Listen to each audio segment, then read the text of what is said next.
Hi friends, എല്ലാവർക്കും റോബോട്യൂബ് എന്ന YouTube ചാനലിലേക്ക് സ്വാഗതം. ഇന്ന് നമ്മൾ ചെയ്യാൻ പോകുന്നത് എങ്ങനെ നമ്മൾ ഫോണുകളിലൊക്കെ ഉപയോഗിക്കുന്ന വാട്സാപ്പ് കമ്പ്യൂട്ടറിലും ലാപ്ടോപ്പിലും ഒക്കെ ഉപയോഗിക്കാം എന്നുള്ളതാണ്. അപ്പോൾ നമുക്ക് നമ്മുടെ വീഡിയോയിലേക്ക് പോകാം. ഇതിനു വേണ്ടി നമുക്ക് നമ്മുടെ ഗൂഗിൾ ക്രോം ഒന്ന് ഓപ്പൺ ചെയ്യാം.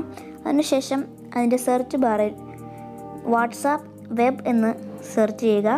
എന്നിട്ട് ഈ ഒരു ആദ്യമായി കാണുന്ന ഈ ഒരു ലിങ്കിൽ ക്ലിക്ക് ചെയ്യുക. അപ്പോൾ നിങ്ങൾക്ക് ഇങ്ങനൊരു സ്ക്രീൻ ആയിരിക്കും വരിക.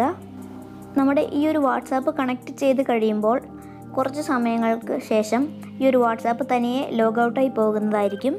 അപ്പോൾ നിങ്ങൾക്ക് അങ്ങനെ ചെയ്യണമെങ്കിൽ ഈ ഒരു കീപ് മീ സൈൻ ഇൻ അത് ഓൺ ചെയ്ത് വെക്കുക. നിങ്ങൾക്ക് അങ്ങനെ ചെയ്യണമെങ്കിൽ അത് ഓഫാക്കി വെക്കുക. ഇനി നമുക്ക് ഈ ഒരു വാട്സാപ്പിനെ എങ്ങനെയാണ് നമ്മുടെ കമ്പ്യൂട്ടറിലേക്ക് കണക്ട് ചെയ്യേണ്ടത് എന്ന് നോക്കാം. ഇനി നമുക്ക് നമ്മുടെ വാട്സാപ്പ് ഒന്ന് ഓപ്പൺ ചെയ്യാം. അതിനുശേഷം റൈറ്റ് ടോപ്പ് കോർണറിൽ കാണുന്ന ഈ ഒരു 3 ഡോട്ട്സിൽ ക്ലിക്ക് ചെയ്യാം. അതിനുശേഷം നിങ്ങൾ വാട്സാപ്പ് വെബിൽ ക്ലിക്ക് ചെയ്യുക. അപ്പോൾ നിങ്ങൾക്ക് നിങ്ങളുടെ ക്യാമറ ഓപ്പൺ ആയിട്ട് വരുന്നത് കാണാം. നിങ്ങൾ ആദ്യമായിട്ടാണ് ഈ ഒരു സംഭവം യൂസ് ചെയ്യുന്നതെങ്കിൽ നിങ്ങളുടെ ക്യാമറയ്ക്കുള്ള പെർമിഷൻ ചോദിക്കും, അത് അലോ കൊടുക്കുക. എന്നിട്ട് നിങ്ങൾ ഈ ഒരു QR കോഡ് സ്കാൻ ചെയ്യണം. നമ്മുടെ കമ്പ്യൂട്ടറിലുള്ള ആ ഒരു QR കോഡ് സ്കാൻ ചെയ്യണം.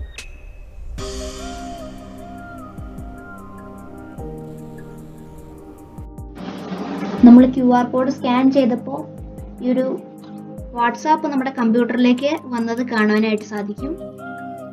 ഇനി നിങ്ങൾക്ക് ഈ ഒരു വാട്സാപ്പിനെ എങ്ങനെയാണ് ഫോണിൽ വാട്സാപ്പ് ഉപയോഗിക്കുന്നത് അതേപോലെ ഉപയോഗിക്കാനായിട്ട് സാധിക്കും. അതേപോലെ സ്ക്രോൾ ചെയ്ത് താഴേക്കൊക്കെ പോകാനായിട്ട് സാധിക്കും. എന്നിട്ട് ചാറ്റിംഗ് ഒക്കെ നടത്താനും വീഡിയോസ് ഫോട്ടോസൊക്കെ നമ്മുടെ കമ്പ്യൂട്ടറിൽ നിന്ന് തന്നെ സെൻഡ് ചെയ്യാനായിട്ടും സാധിക്കും.